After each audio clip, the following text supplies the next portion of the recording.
Who'd you talk to? What's going on? It is me, Mike Levery King, Mike L. This is legit paranormal brought to you by legit podcast.com. It is July 16th, 2023, 0716 2023. Oh, brother. Let's do 7 minus 6 times 1 is 1. 2 plus 2 is 4, minus 3 is 1. 1 on both sides for the math geeks. Joining me as always, Buddy Money Thayer. What's up, buddy? Oh, good evening, Mike. How we doing tonight, dude? Oh, we're doing good. Yeah. We're probably doing too good. Like I'm probably doing 60 and a 25 right now, but we're doing good. We're doing all right, Mike. We're doing all right. Speaking of doing all right, I got out of work this afternoon at 3:30 and I was headed home, and I had the hindrance for beer. So the city of Providence called me in, Mike. I ended up down in the little neighborhood behind what used to be the living room in Providence. There's this lovely brewery called, ironically enough, it's called Providence Brewing Company. They make this lovely IPA, which is actually something that you might like, Mike. It's called Pimp of the Day. It's only a 5.5 alcohol by volume, but it's more like a pilsner. It's like got pilsner malts and pilsner stuff, and it's and pilsner sugars and yeast, and they use an IPA hop named Nelson Sovereign, which makes it like an IPA pilsner. So it's like a beer flavored IPA. So that's my beer tonight, Mike. Wasn't ironic though. You did it again with that word ironic. It wasn't. I'm sorry. Did I throw in ironic? Yeah. Like ironically, it's from Providence. Well, then it's more that it's just always on my mind for one reason or another. I don't know. Yeah, that happens though. That happens. Joining us, Sin Shrader, Hey. Hill, author. How are you, Sin? Author. Hey, I'm great. How are you guys? Lovely. It's Sunday night. It's a good time. Let's see. The week's about to start. We have Block Island coming up this next weekend, so I'm very excited about that. I'm doing pretty good. Yeah. How are you overall? I wish I was coming up. Let's just go ahead and say that. Let's just get that out of the way because I wish I was coming up. Yes. You know, I've been there once on one of the weekends, and I've got to go out with everybody. And yeah, you're right. You probably do because it's oh man, it's fun to get everybody together and then have them drink and then hear their opinions. Oh, that's one of my favorite things to do in life. Now, we have a guest scheduled for the show, but before we get to our guest, let us bring on our last co-host, Joey Paranormal. Oh. Nathan? No. Nathan? Check my text. Hold on. I don't. Joey. Does Joe exist? Oh, I miss you. Does Joe exist anymore? Does Joe exist? Joe does exist. Yeah, he does respond to my texts about ghost hunting and other adventures, but Sundays I don't know. It's a busy day for Joe. All right, I'll leave it at that. I'm not gonna say a word about Joe right now. I'll catch up with Joe next weekend, and we'll ascertain whether or not he's gonna para-re-show or para-no-show, and we'll move on from there. I'm holding my tongue. I'm hoping for re-show because Joe's a good niche, but yeah. And it's just a flagship show. It's just the main show on a Sunday night, and it's the only show he does, and he can't make it to it. He just can't seem to make it to it. I don't know. Buddy Beer. I like that. So before we announce our guest and bring them on, I actually was the guest on a podcast that just wrapped up. That was just her too. That was Shaw. Oh, yeah. So shout out to Shaw, and I didn't get to say the last name enough. Wooten. Like if you have a last name like that, you say Wooten. Yeah. You got to say it like that though. Wooten. Yeah, you have to because it invokes that. I love her. No, it was a great conversation. You know what I mean? It's just that I will talk for as long as you want to talk. No. No shit. No. Yeah, like an hour 45. I think she's checking her watch. You know, it just is what it is. Yeah, you know. But so, all right, our guest we have booked before. and he didn't make it to a show. But then, Buddy, you said you reached out to him, and we have him rescheduled for tonight. We're in touch with him earlier. And are you letting them know? You let them know that we're Eastern Standard Time. I did, Mike. I told him we're live right now. I sent them both the links on both of his messenger sites. There is. And what is his name? There is zero. Do the introduction. Just do the introduction. Okay, so tonight's guest joining us live from, I think he's from the West Virginia area.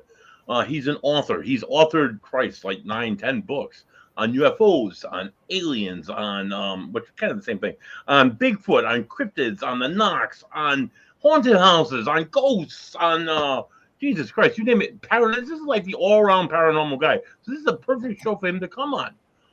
Live joining us from West Virginia, Dave Spinks. Welcome to the show, Dave. All right. Dave? No? Crickets. So Crickets. So Dave Spinks. Is this now the second? Like, here's the thing. How many people know show? We get like 1 out of 10. We've had about 3 people, but out of those 3 people, 2 of them have actually come on to the show. We haven't had more than that. No show. You sure? No, and then a guy died. One of the guys died. That doesn't count. That's kind of understandable. Yeah, no, that can't count.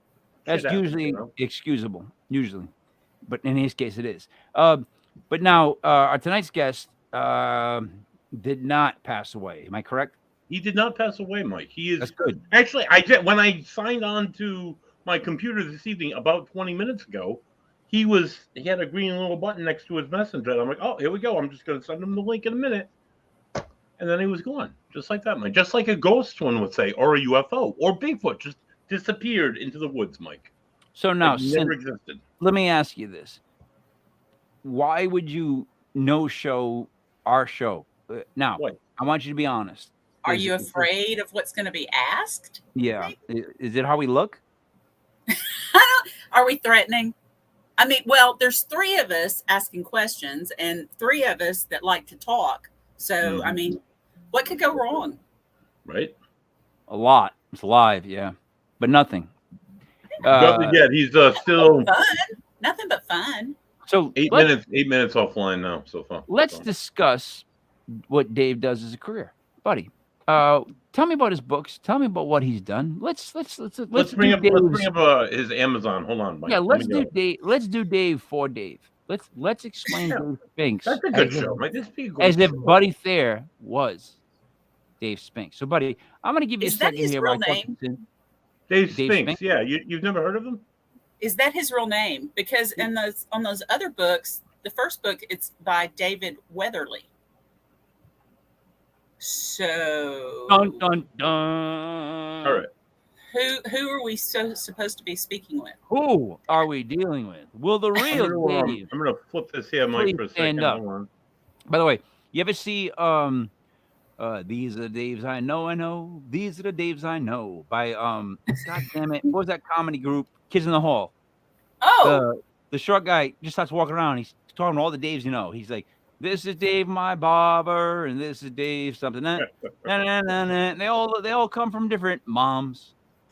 These are the Daves I know. You never seen that video? These are the Daves I know. I haven't seen that one. No. Oh, no. I was a huge kid. I need to look it up. So, all right, Buddy. So David Spinks deals in a little bit of everything, right? Yeah.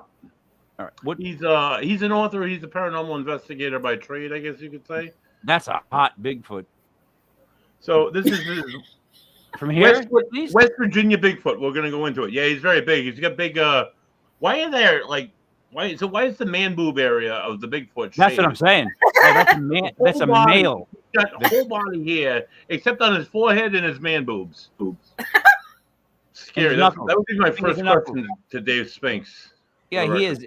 She's right, and Shai is right. He's ripped. Like that's my point. Like that's a very is it called a Harlequin? Right? Those novels. Yeah. That's a very Harlequin-esque photo of Bigfoot right there. Like he's coming out of he's coming out of the woods with some attitude. He's coming out like, check out the pecs, check out the face. Look at my knuckles. Look at my knuckles. Yeah, right. Look at them fingers, dude. And look at the wingspan. My God, he could dunk. Like seriously, that's totally. That's a That's a His long hands ass go boot. down to his knees, dude. That's pretty. Does. Those All are right. pretty big arms. So, buddy, wild, wonderful West Virginia, the only state entirely within the area commonly defined as Appalachia. Its rolling hills and deep valleys are still rugged and untamed, with abundant and natural resources, wildlife, and apparently something more. For Right. decades, natives of the state have told stories or tales of yahoos, Ooh, that's boogers, us. and blue devils. Stop. Stop. Stop right there.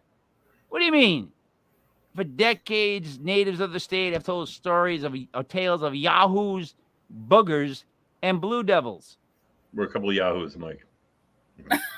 You really think that the state talks about yahoos, boogers, and blue devils? Shit, isn't like that your region, West Virginia? That's a Tennessee. little bit more east. Okay. A little bit more east. All right, so do you know about yahoos, boogers, or blue devils? I have heard of all three, but I could not tell you what they are, except maybe the booger. That could be anything. Boogeyman, monster. That's just another word for that, as far as I know. But hey, It means what snot. do I know? You know, it means snot. I don't know what anyone else is talking about right now, but that's what Well, a booger is. Shaw doesn't want to see it either. Yeah, I get it. Well, why would No, you? I don't either. Who wants to see a booger? All right, a yahoo. Isn't that supposed to be like a dopey guy? Like, why would we be scared of the town dopey guy? I don't. Or a drink, chocolate drink. Yeah, Yahoo, or Yahoo Serious was the guy from Australia. I can go on forever, but and then Blue Devils, I think a Duke. All right, anyways, here uncovered at last are true accounts of the West Virginia Bigfoot. Now, see, I know this. You guys don't know this. The difference between the West Virginia Bigfoot and other Bigfoots has to do with core strength. See, the West Virginia Bigfoot, as you can see in the photo above, does a lot of Pilates. They do a lot of stretching. They stretch. It's important to stretch. Anyways, they do a lot of push-ups, a lot of sit-ups, a lot of crunches, buddy. They do a lot of those the burpees. Yeah. Oh, I hate burpees, dude. No, it's not the worst. It's not the worst. They fucking suck. There's no part of it that's enjoyable. None except finishing. That's Yes. Yeah. Yes. Once you're finished. Absolutely horrible. Yes, and they sound like Slurpees, which makes me feel worse about myself when I do them. Yeah, that's how I think they get to you mentally. They make you think fat, and then you think about it and you work harder. Like a Slurpee burpee, I got to get rid of it. Now, what else does he have other than this really hot picture of Bigfoot? All right, for this book or for other books, Mike? Well, I mean, I don't want to see more photos of this book. If he's got more photos of Bigfoot in his book, I'm Want me to go back? Here we go. The next one is Willow's Weep. This is a true haunting story, Mike. Well, how do we know? Well, this is what I've been told. William Shatner. No. I see the word William. I see two words, and I see William Shatner. Now I'm not gonna. Oh boy, buddy, you're gonna have to read this one. All right. You want to read this one? Who wants to read this one? May I? All right, do it good. May I? Starts off with William Shatner. All right. William Shatner describes Willow's Weep as one of the most haunted locations in North America. Featured on the series The Unexplained, we learn about the transfer of ownership of this house of horrors from previous owner Brenda Johnson to Dave Spinks himself. Oh, he bought the house. Of course he bought the house. Dave is now the trusted caretaker and owner of this portal to hell. Buddy, I bought a. Did I tell you this?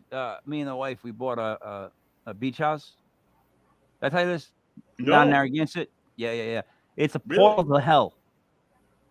Yeah. Sounds. You want to come down, hang out, have some beers? It's a portal to hell. You want to come down and have some beers? Hell. Do you want to come? Who the frig describes their own property as a portal to hell? I digress. Go ahead, continue. All right. You will find on the pages of this book the true accounts of what author and paranormal investigator, ironically enough, Dave Spinks, described. Wait a minute. Doesn't he own the house? He does. Nothing short of pure evil, murders, suicides, overdose deaths, disappearances, and demons are just a few of the stories that will make your blood run cold as the stories unfold on the pages. He's a poet and he didn't even know it. No, I mean, you know what, dude, listen to me. Not That's only is great. he listen, wait. Not only is he a trusted caretaker and owner of the portal to hell, but on this book, you will read true accounts of pure evil. And by pure evil, Dave means murders, suicides, and 3 words, by the way, guys: overdose deaths, disappearances, and demons. He seems like he gets stuck on the D's at the end. He did. He liked the D's a little bit too much. He went murder, suicide. He went D, dose, deaths, disappearances, demons, and a few stories that will make your blood turn cold. Wow. All right. Wow. Let's go, buddy. Okay.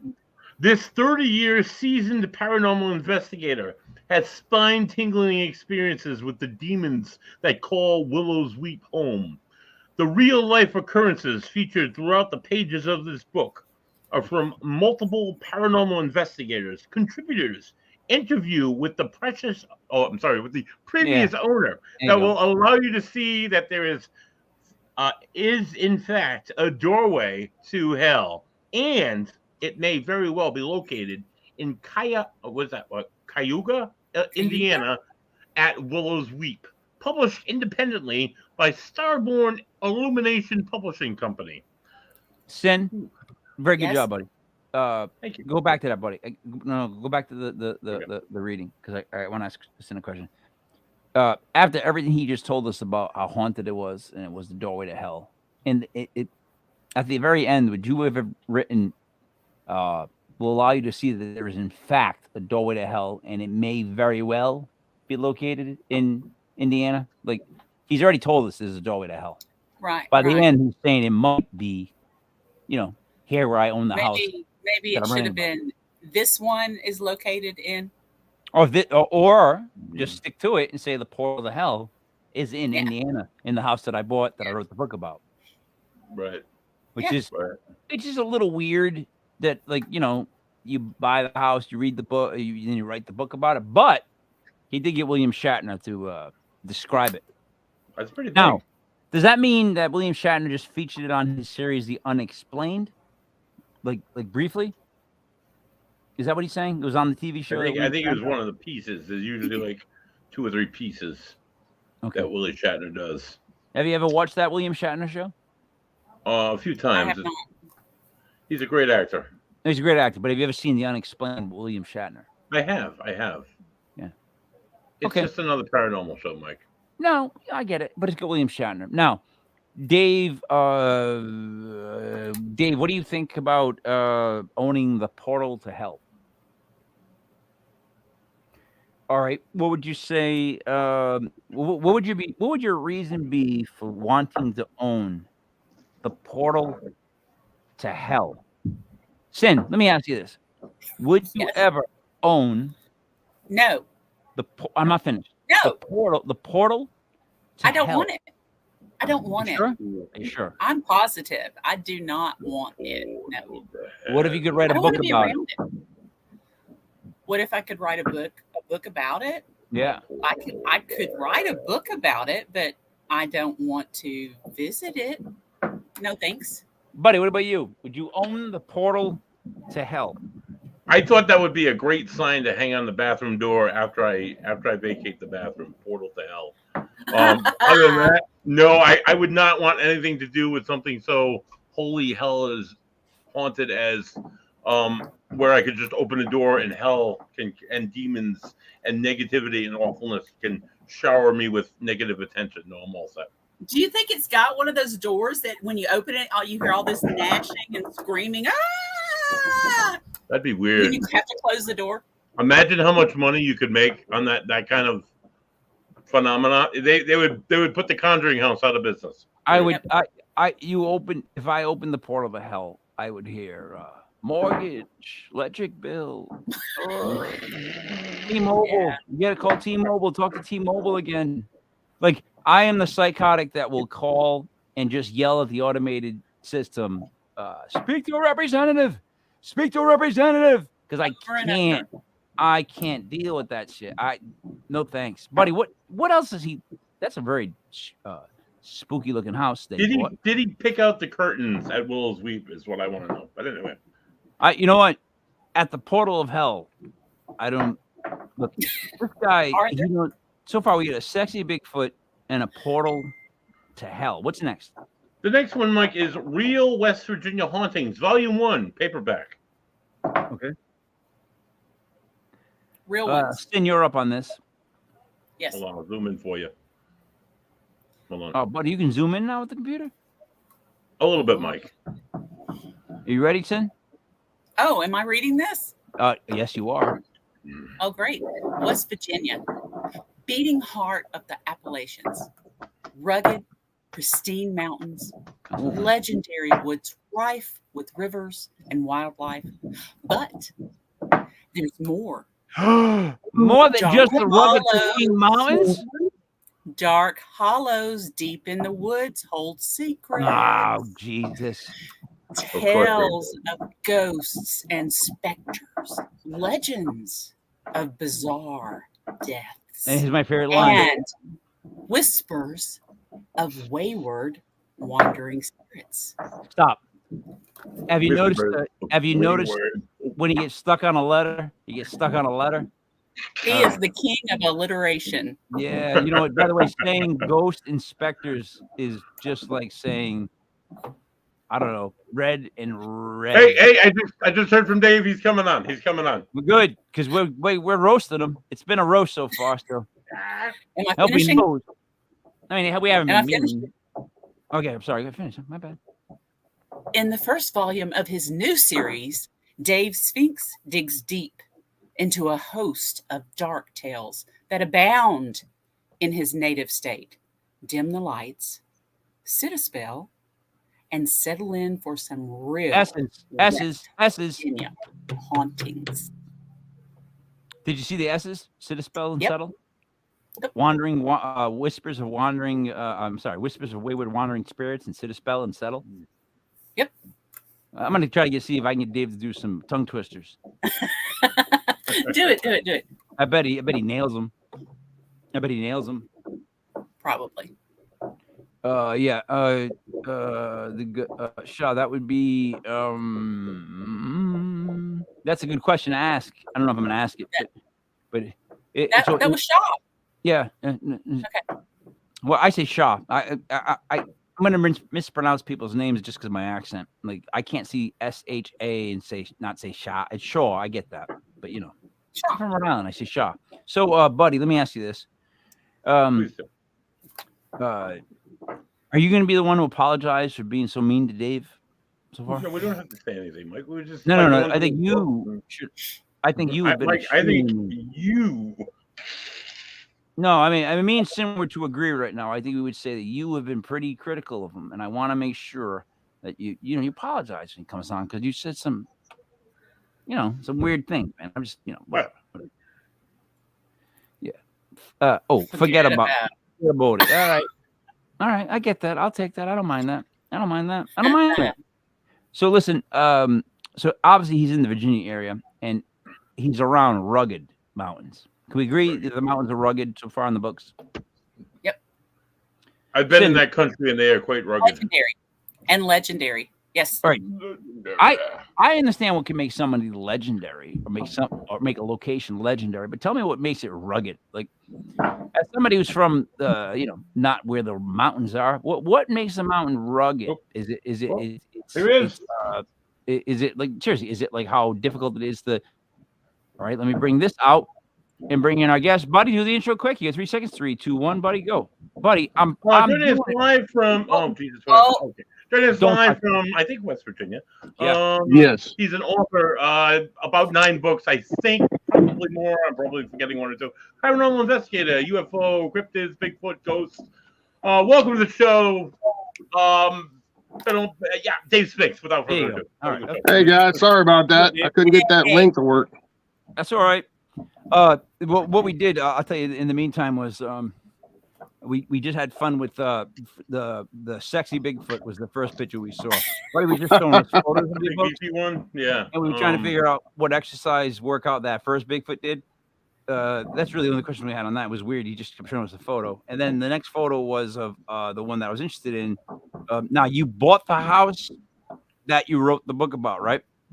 Yeah, the Willows Weep house. Yeah, back in 2017, I bought that house actually. All right. You referred to it as the portal of hell. My question would be, why would you want to own the portal to hell? Well, I'll just tell you, I don't refer to it as that, but many other people feel that there is a portal to other dimensions, other realms there. And I lean that way now after having owned the house for so many years now, and some of the things I've experienced and felt in that house. The way it's built, there's nothing else like it out there. First of all, it's built in the shape of a cross. There are buildings and churches that are built in the shapes of crosses out there, but not that many. But this was weird. I mean, this was built in the middle of a tiny town in Indiana, tiny little town, in 1890, built in the shape of a cross. It once had 4 entrances and exits into the building itself. It's full of Masonic symbology. Over every one of those 4 original doors, there's a triangle built into the structure over the door, all pointing to the center of the middle of the cross. And directly under the floor in the middle of the cross, there's a fire pit that has ashes in it, as if someone was doing some kind of magic or something under the house in the crawl space, which is very bizarre because when you crawl under there, I'm a pretty big guy and I can barely fit under there. You have to shimmy down in and then low belly crawl to get in there. And I'm like, who in the heck will be lighting fires under this house? But somebody did, because there's still ashes in there to this day. Now, someone may have built the house over top of that many, many years ago, but it looked fairly, I wouldn't say fresh, but it wasn't that long ago it was done. And it's almost as if the house was built to either funnel energy into it or funnel energy in and out of it. It's just weird the way it was built, and it's full of Masonic symbology. Like I said, every doorway has the pillars of Solomon on it, on the trim, and it's turned a certain way so non-Mason members wouldn't even recognize it. But I had a 32nd degree Mason show me and fill me in on all that and what it was representing. It's just, there's so much to this house. It's crazy. So, but it was a house. It was not a lodge or a church. Yeah, people have lived in it since that time, and there's many bizarre deaths in it as well, and normal deaths as well too. But it's just even before I owned it, that's how I found out about it. Through the paranormal grapevine. Oh, there's this house, you got to go check it out. It's crazy, blah blah blah. So I went there. Like the first time I was there was in 2013, I believe. Investigated it, went back several more times, ran the whole gambit of paranormal evidence from EVPs to disembodied voices, unexplained tapping, running, knocking, spirit, shadow figures, the whole 9, strange balls of light, strange light anomalies. The first time I was ever there, I was standing in the center of what the cross would be, and something hit under the floor so hard it actually physically lifted me up, and I felt at the exact same time a super ice cold breeze went from the floor up right through me, and it was the most bizarre feeling ever. Many people have been attacked there even before I owned it, and this and that, and that's why I was called there basically by the former owner, and then we became friends. And then out of the blue one day, she called me and said, look, I got to get rid of this place. It's coming over to our house next door and it's affecting us. It's almost killed me and my husband twice. We want out of here. And they ended up selling everything and moving like 30 some miles away when I bought it. And I said, well, doing what I do, what better place would it be that I'd have my own paranormal lab? I can control the environment. I know what's going on in there. I don't have to worry about, somebody doing fake stuff in there because I control it, because some of these places, let's face it, they've been caught faking sounds in the walls and all kinds of stuff. So yeah, but basically I had my own paranormal lab, and there's no electric to the house. But Dave, check me out. My first question is, why would you buy it? Right. Like, and I'm just speaking. Well, it's a no-brainer, man. Well, no-brainer. It is, but it is. No, but it is, but it isn't. And I'll tell you why. Because you're saying in describing it, you're saying that it's like a lab that you can control and you can control it. Hmm. When, in my opinion, you can't control it. So It's to it's in a document, control. I bought it to have my own paranormal lab. That's what I do, to document paranormal evidence and to show No, people, hey, this stuff is real. It's all around us. And that was the whole purpose behind it, no, I'm So with that. basically, My that's it in theory. a nutshell. No, I'm with that. But my theory is like, because from what I've read about it, it's pretty scary. And Yeah, it it seems to is. me like Yeah. there's a good chance that you're letting out, or that you're letting the chance of evil be there just as much as good. So my thing is, Well, it's if already someone ever there. told me there was That's a the portal to thing. hell, I'd say close it. Like that's I my wouldn't go reaction. that Portal to far. hell, close it. Well, yeah, that's understandable. And that's why I have, it's been shut down since before COVID. I have not let anyone in there to investigate it. I don't want people getting attacked in there. And let's face it, I've lost tens of thousands of dollars out of my own pocket that I could have let groups pay to go in there. And a lot of people have accused me, oh, you're just doing it for a money grab. Well, if I was doing it for a money grab, it would still be open to this day, folks. So that's just not the case. I know it's dangerous. I don't want people getting hurt. I don't want people getting attachments. And that's why I've closed it down since before even COVID started. So I did what I was doing there, and I'm still doing stuff there myself, along with trusted people that are friends of mine. But it's very rare now. And at the end of this thing, it's going to be torn down and the whole land blessed and cleared and everything. So, and it takes a lot of money to do that too. So, I'm coming out of pocket. It was an opportunity I took. I realized the dangers of it at some point, being in there so many times, and having a good friend of mine was attacked, and they ended up having to cut off part of his foot from it. He had a weird scratch up here, and they cut off a part of his toe and his foot, and he's still having problems like 3 years later. So when 4 years later, actually. So when that happened, that was it. I shut it down. It hasn't been open for anyone else to go in there. And I trust me, I get emails every day of people begging me to go into this place. I'll pay you $1,000. No, sorry, dude. No, not going to be on my conscience. So, it's just not worth it at some point, as far as putting people in danger. So wait a minute, Sin. So Sin, let me ask you this: two things. One, like, how would you handle a house like this? And two, Dave almost sounds like the beginning of like every Marvel supervillain story. Like they start off with a good intention, and they're dealing like Doctor Doom. He's dealing with kind of like a witchcraft. Like he knows what I'm talking about comic books, and the next thing he knows, I can control it, and then pretty soon Dave's like Thanos. You know what I mean? Like that could happen. But anyways, what would you do if you owned the house? Sin is what I'm really trying to ask.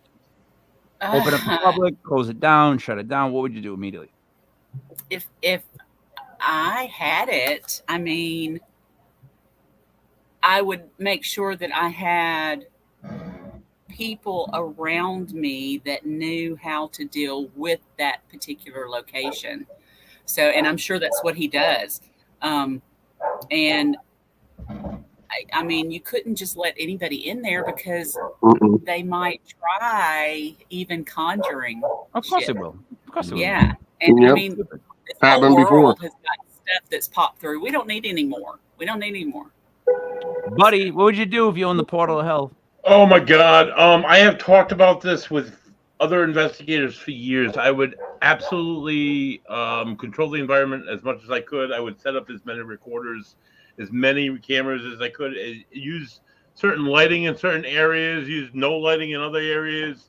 I would do what Dave was doing. I would make it my lab, dude. I would investigate to my heart's desire. I would try every scenario, every situation I possibly could.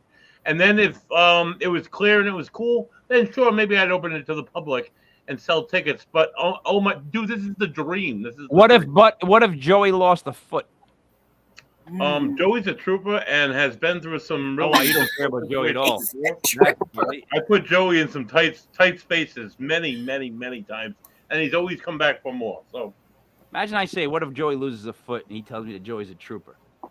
So Dave, owning this house, of course it's got to be but I'm looking at it like outside perspective. It's a money drain just run it and keep it open while you're doing everything you're doing with no income coming back in for it. So yeah, that's not. I mean, I own it. There's no bill. There's no electric to it. The only thing there is taxes. So it is what it is. It's just a property I own now that I do some investigations at, and I'm currently writing. So when I set out to do this, I wanted to tell the house a story and all the history behind it, and what's happened to people. And in the first book, I let a lot of people contribute what they experienced when they were there and what paranormal evidence they gathered while they were there.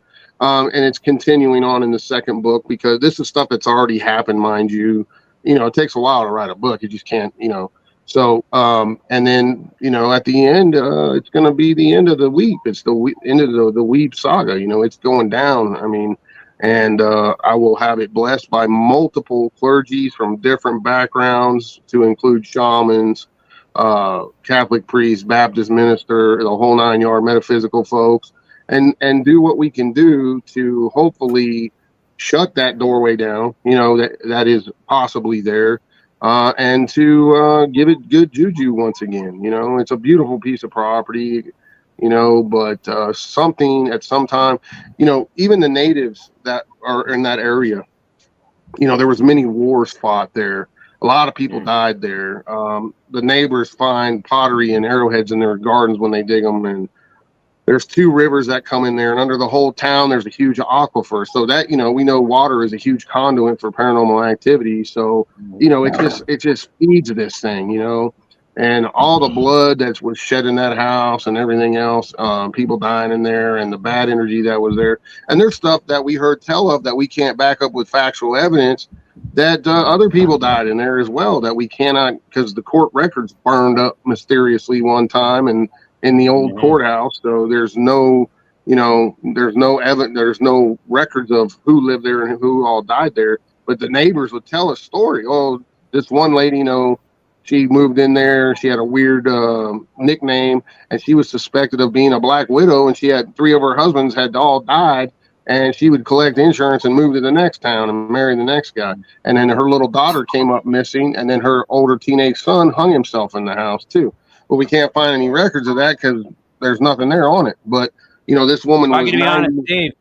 The idea of a woman marrying 3 guys and killing them and moving on and taking their money, I can't believe that.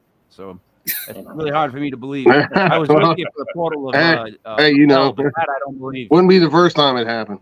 So, but anyway, that's some of the stories that go along with the weep. Now, it's hearsay, but these old neighbors. She was 90 something when Brenda bought the house. A former owner told her all this stuff, and then she has since passed away then, but I did get to meet her, and she shared the story with me as well, right around that first time I investigated. But there was a child's arm bone found under the house. So so there's so many different things that go along with the weep. It's we could spend 2 or 3 shows talking about it, literally. What leads it, though, I think that got all of our attention is it built on past Native American ground? That's what we're saying. I would definitely say so. There's, like I said, there's arrowheads of pottery. I think it was a sacred hunting ground area.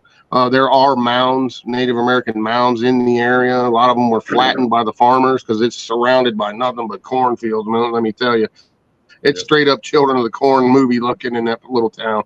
And because you'll drive for miles and you won't see anything but corn, and you come into this, you turn into the road there, and then there's this town. So it's just weird, and there's talk of witchcraft and everything else. Can you get rid of the energy, though, from Native American land? It feels like, because from doing this for so long, it seems like that's just like the worst property to own, because it's just got so much. But it's everywhere.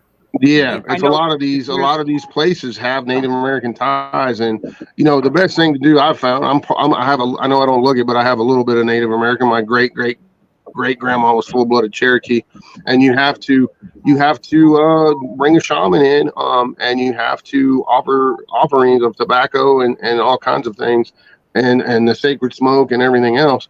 But that doesn't mean it won't affect other people. You know what I'm saying? So if they come with the wrong energy, those natives protect their sacred land with spirits and elementals and different things. You know, it just depends what kind of person you are, I think, in a lot of aspects. But you know, each place is different. You never know what you're going to get with these things. Like the Weep is no different. I've been there many times and there's not much going on. Other times it goes off the chain. For what reason, we don't know. I mean, that's the same with any paranormal location. You know, it could be you got a new person there with you, has a different part of energy, different type of energy, and boom, you know, it goes off the chain that time for whatever reason. And numerous people have been attacked in that house. I've never been, which really surprised me because I came in kind of with a hard stance and said, look, I'm the new owner of this house and and this is how it's going to be. And I never had really any attacks. Now I've been touched and stuff and grabbed a couple of times, like something pulled my shirt one time and that weird blast of cold air. Many threats on the ghost boxes and on EVPs, you know, kill you effer and stuff like that, but no physical scratching or anything like that went on with me. Now, many other people have had some crazy, horrendous stuff happen to them in there. So, I don't know, you know, how do you, I don't know, you know, it's the paranormal, you know. Right. Other places I've been over my 30 plus years of doing this, I have been scratched and I've had some crazy stuff happen to me. So, on several occasions, but, I thought for sure, you know, I'm going to get attacked in this house. You know, I came in kind of with a take no crap attitude. And I said, look, I'm the new owner now. This is how it's going to be, but still didn't stop other people from being attacked. So, you know, and the house was blessed numerous times before I ever owned it. I had it blessed a few times while I owned it. Still didn't slow it down very much at all. It's still people were still attacked and things still happen. So, you know, it's one of those places, you know, and they call it, you know, people have called it the most evil place they've ever investigated. And it's one of those places, man. I've seen some crazy stuff happen in that house and recorded stuff too. You know, you guys can see it right on my YouTube. There's a shadow figure that was captured in broad daylight. That was phenomenal. With unexplained noises and dragging sounds and everything else. So buddy, question to you. Go ahead. Oh my God. So the house, so you have it set up the way you like it.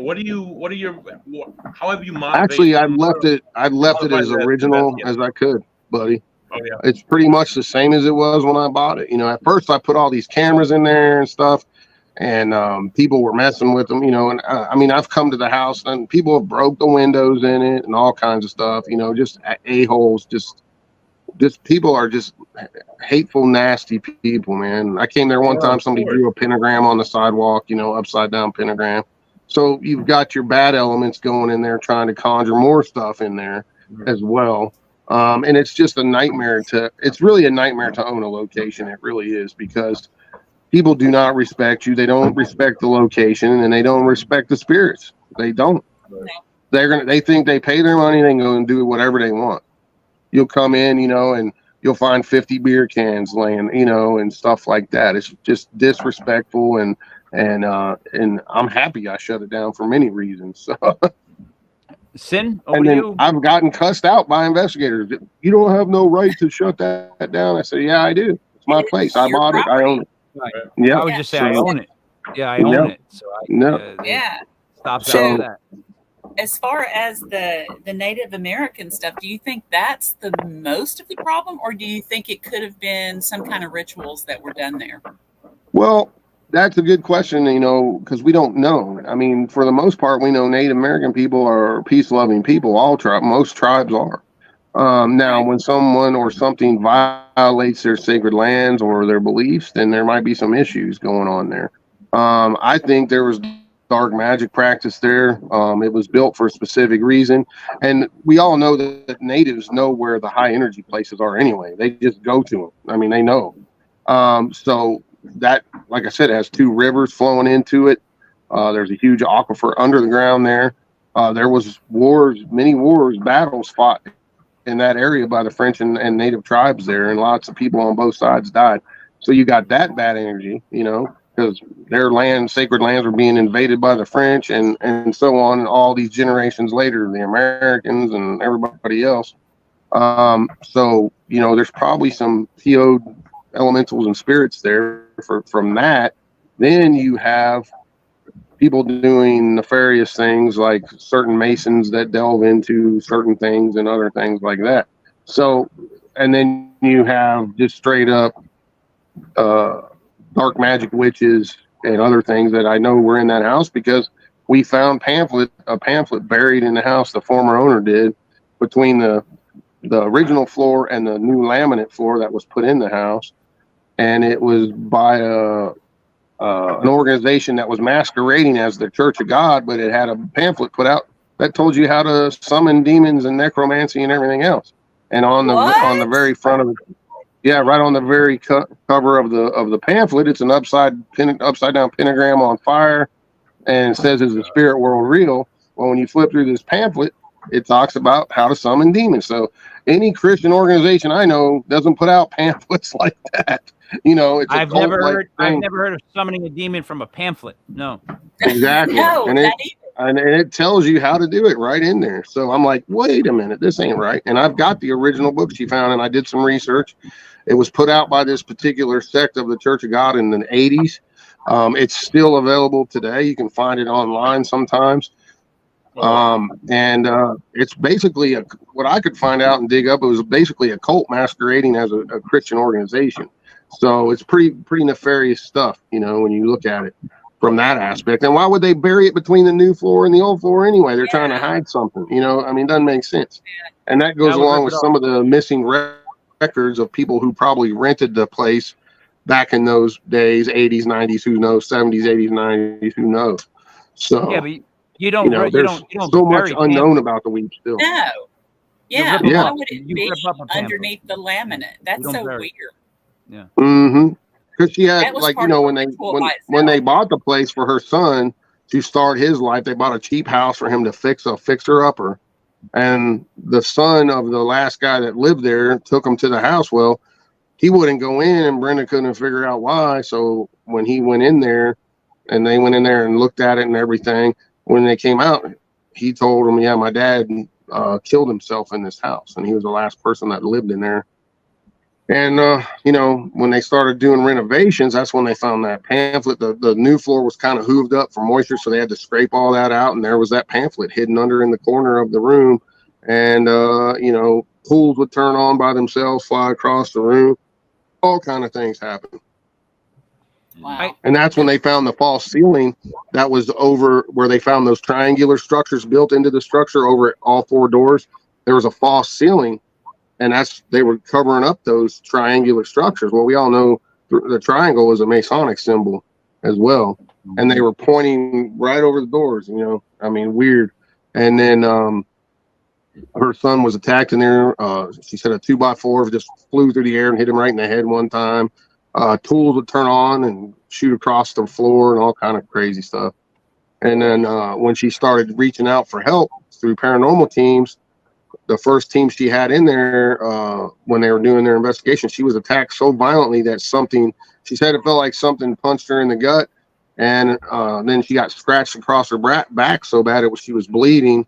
And then when she had to go to the doctor, and it had bruised her spleen and liver or something where it hit her in the gut so hard.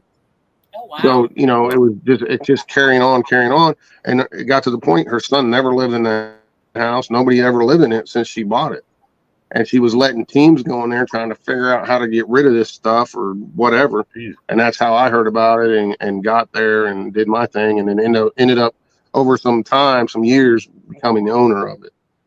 So Buddy, it sounds like these teams just stirred up the pot for like a couple of years, right? Yeah. But I can't get over why you would want to buy it. Like I'm Check on the first question. I know why you three would. I get it. Mm-hmm. But like that's just such a like pain in the arse. Like it's just nothing but like you gotta worry about people like desecrating it. You gotta worry about people trying to like just mess with it. You gotta pay for the taxes itself. You gotta keep up the property. And then it's like, buddy, I mean, seriously, like if you had the ability to go to a house like this, how lightly would you tread? How would you handle it? Like as far as like, because I'm afraid you'd go in there and just start asking questions and try to stir it up like the past owners. And You tell me though. If I was an investigator, Mike, with all this I've heard, I wouldn't go in there and say much. I would honestly, I'd go somewhere, I'd walk around the house, see what I felt, whatever had the strongest feeling. I would just sit in that room and I would observe for a while, and I would And just listen. Just Yeah. listen. Yeah. There's been enough talking that's been done, it seems. I would just go in and just listen and see what I can. See Well, where I it depends. I wouldn't go in. I mean, as an investigator, and you're trying to show people or document these things, it's an opportunity to have your own place that you can control the environment, so to speak, right? Where there's, there's no horseplay going on where people are hiding speakers in the walls and doing weird stuff like that, trying to present false evidence. So, after having been to countless locations like this over my 30 years of doing this, I had an opportunity to own my own location. So I jumped on it and ran with it. And it turned into be good in some ways, but very bad in other ways. So, it's a lesson learned. Chalk it up as, wow, okay. Would I do it all over again? Maybe, maybe not. It just depends. Each location's different, So, and I took on a lot of heat from the old family, saying, accusing me of trying to make money off their family's deaths, which is a total farce. They did the same thing to the former owner. And they said, well, their whole excuse was, well, we don't want our grandkids to know that their grandpa killed themselves, which I could totally understand that. So I was nice enough. And it's all public information. I didn't even put their people's names in the book, that I wrote. I kept the names out of it. But here, in retrospect, they went all over the news and told the whole story. So what's that tell you? That tells you they're just mad because people did what they're doing, like me, and they're telling the story of the house. They're telling the tragic deaths that occurred. I tried to reach an olive branch out, say, hey, I wanted to put a plaque, to your dad and your stepdad and your mom in the house, and they pretty much told me F you to my face. So I'm like, okay, well, I tried, I'm done with you now. So basically, as long as you're running this house, and it's not like you're trying to profit off their names, right? All you're trying to do is represent the history and explain the history of the location. I don't see where their issue is. If here's the issue, that and share the paranormal evidence that many people other than myself have caught in that place. It's to show people, hey, if their history is if their history happens to be part of the history in that house, that's not really your fault. If you're telling the story of the past people that live there, it's not your fault if they live there, their family, and weird things. No, and it's public information. Anybody can look it up. So, I was trying to be respectful. Yeah. Right. No, I'm just telling it, this Joe Blow, he shot himself. The last guy to live in the house, he shot himself in the house. They say it's because he found out he had cancer and he didn't have money for medication. That very well may be true. But we also know there's many other crazy deaths in that house. And there's a lot of other deaths in that house. And there was tons of paranormal activity reported before it was ever known to be a haunted house by the people who lived there. So, it's one of those places that you're telling the story, and you're raising the question, what is going on here?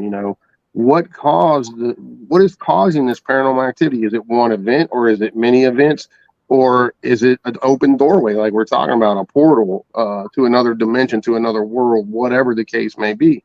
So, that's what I do. I'm sharing the history of the place. I'm letting people make their own conclusions. Look, that's what I do. This is where I was, this is what I was doing, and this is what I got. Make up your own minds. I'm not here to push you either way. I'm just telling you, as a respectable person, people know my reputation. I don't need to fake anything, never have, never will. I've turned down my own show because of that numerous times. I could have been a really rich dude if I would have sold out, and I refused to sell out. And the fact of the matter is that I'm just telling the story of this house. It's one of those weird, high strangeness spots. It's crazy. Many people, excluding myself and including myself, have had crazy experiences in that house. Even before I owned it, before I ever investigated, there was hundreds of investigators in that house. So, don't just take my word for it. Look out there. There's tons of stuff on there and people talking about it and have been talking about it. I took a lot of flack, and I'm still taking flack for shutting it down to the public. So, Sin, the flack that he's getting, right? Now that Yeah. now that it's being presented from like the owner's perspective, which we've had a couple times on the show. Yeah. Where do you think the fairness lies? In other words, like It's he's his allowed property. exactly. It is his property to do with what he pleases. Right. Absolutely. Like you don't have to agree with it. No questions. No, there's no question.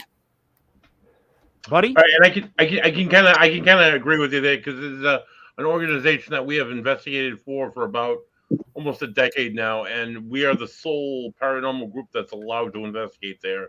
Multiple other teams have asked, they say no, and people look at me like I'm an asshole. I'm not an asshole.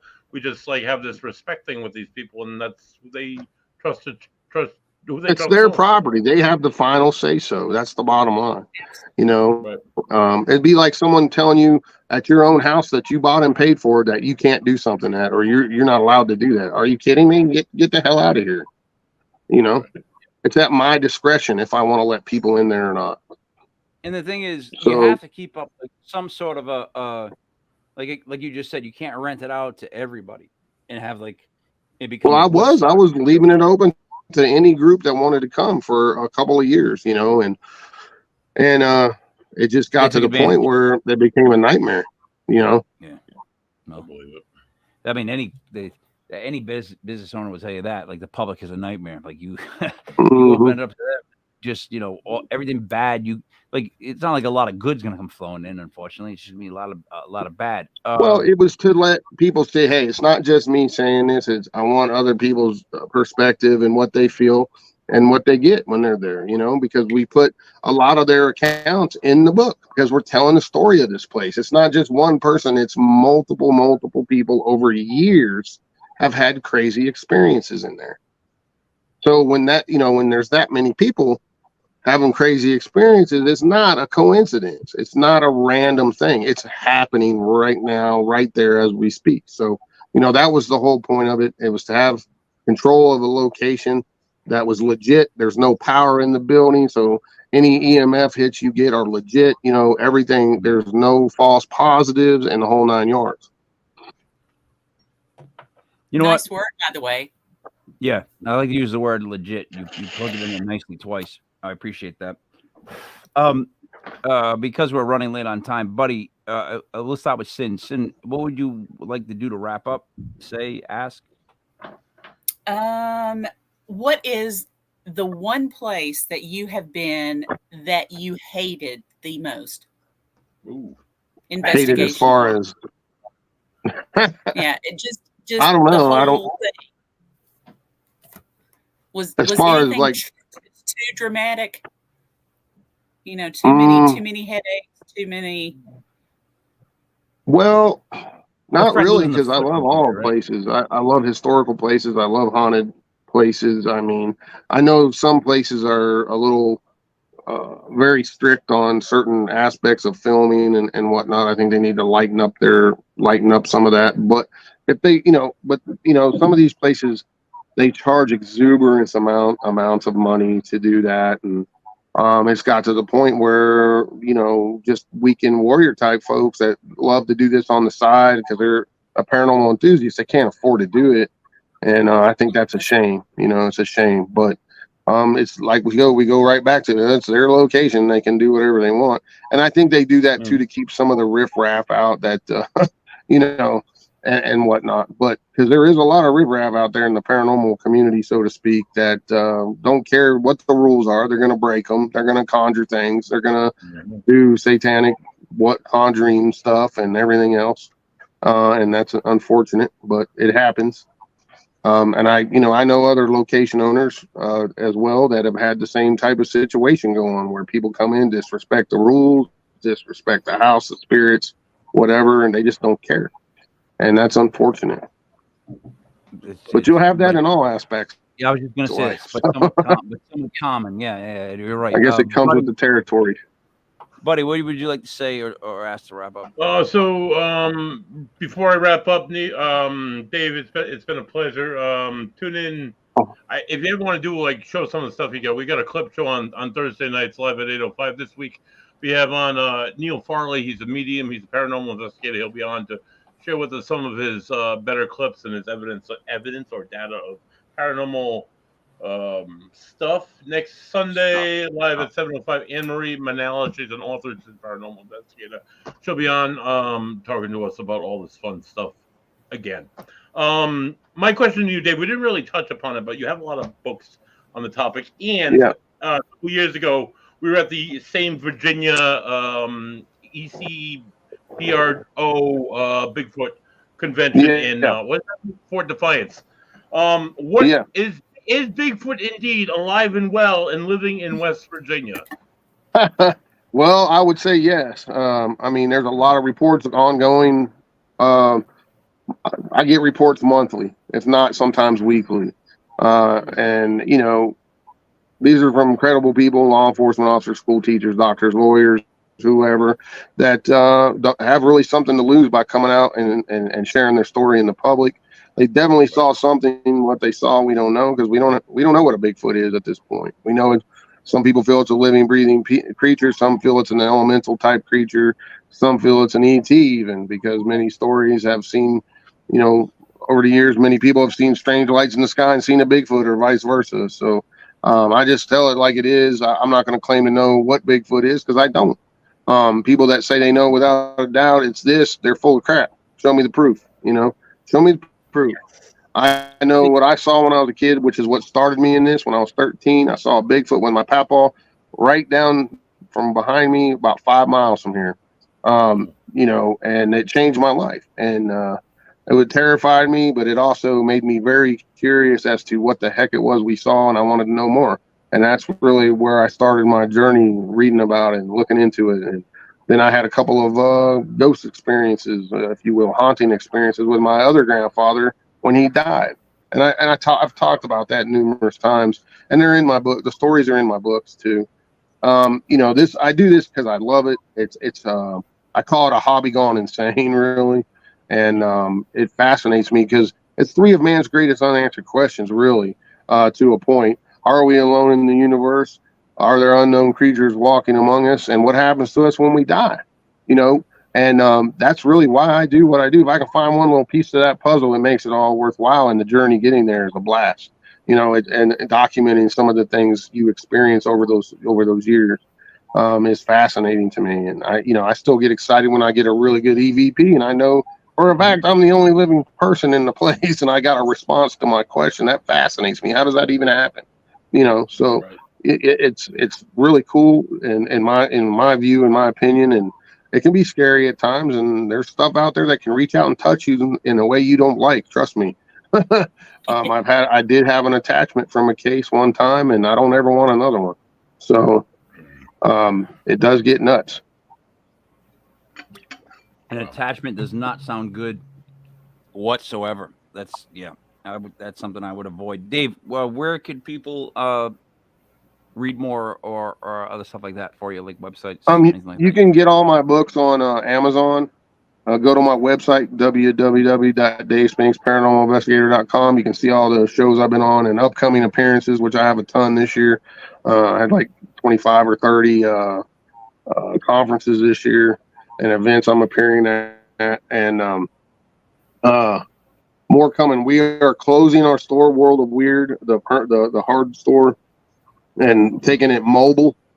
We got a 20-foot trailer so we can bring it to the people. So gonna do a little mini World of Weird on wheels until we decide what we're gonna do due to building problems, floor collapsing and different stuff like that in our old building. So our landlord didn't want to fix nothing, so we're out of there. So it's unfortunate, but we'll still be bringing the World of Weird on wheels to you here and there around the country. Nice. World of Weird on wheels. I like it. A lot of W's. Yeah, I would. I like I couldn't do it repeatedly. Couldn't say it repeatedly because I would eventually get it wrong. Yeah, it was a tongue twister. I struggled there for a minute. But it's a lot of fun. Like I said, I'll keep doing this as long as I'm physically able, and I love it. And I got many more books in the works. I'll have Real West Virginia Hauntings Volume 2 will be out this year, and a couple of other ones probably by the end of the year. So My newest book is West Virginia Dogman. It's out there now. The West Virginia Dogman. Nice. Yeah. Yeah. All right. Sin. And look for Willow's Wheat Part 2. It's coming soon. See, a Willow's Weep is what we used to call those big trees, which were Weeping Willows. Weeping willow. Yeah. Yeah, but willow. Yeah, but all right. But I know it's a weeping willow. But I'm trying to tell you what we used to call it was the Willow's Weep. That at my elementary school we had one that was gigantic. I mean, like when I say wide, like ridiculously wide of a tree. Like it's been there forever. It was. That thing is still there. Actually, no, you know what? I apologize. They tore it down. I couldn't get on earlier. I was having link problems and stuff. And finally figured it out. That's okay. I'll be honest. I was making fun, not making fun of, but I was very attracted to the Bigfoot picture. When I first saw it, I'll get it for you. I'll bring it Oh, up. on the book. No, don't zoom in. Don't zoom in. You ruined it. I was just saying, like that's a very attractive Bigfoot. Like that guy right there is coming out like, hey. You know what I mean? Look Yeah, I have a new Bigfoot book in the works. It's called The Monongahela Monster too, and that'll be out next year. Dude, are they? Let me ask you this: Are they as aggressive as I think that they would be? Like, in other words, and I'm not saying this to be like a joke, but to me, it's funny. Well, I mean, He's very aggressive, right? The male, very. My experience, it was very aggressive, and it seemed like it was aggravated that we were in that particular spot that particular day because we caught all those fish, and I don't know if it was being territorial or what, but it scared the living daylights out of me. You can imagine as a 13-year-old boy, and you see something like that. And it's throwing big rocks this big around at you and screaming and tearing down the woods is pretty terrifying.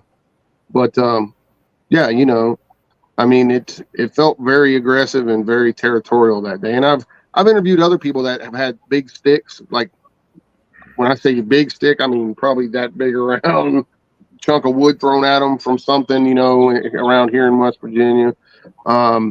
Whether it's being territorial. Now, no one's ever been like physically attacked that I've interviewed or investigated, but you know, there's a theory out there by David Pilates that Bigfoot is actually grabbing people, you know, and taking them.